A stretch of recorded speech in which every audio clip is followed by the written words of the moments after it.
Hey, good afternoon to you. Chuck here at PALS. So what we have here is commonly known as a steering gear. More commonly, people call it a rack and pinion. So what's interesting about this rack and pinion, if you look at it closely, it doesn't have any place where you can put fluid to it. That's because it's an electric rack and pinion. That's right, a lot of the newer vehicles have gone from power steering pumps and power steering fluid to electronics.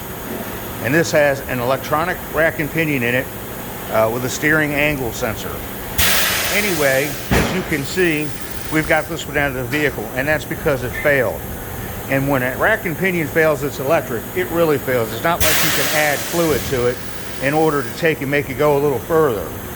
Once this fails, it fails, no steering. In any event, if you have a problem with your power steering, whether it's got a pump and needs fluid or it's electric, bring it to PALS. Hope to see you soon with your rack and pinion problem.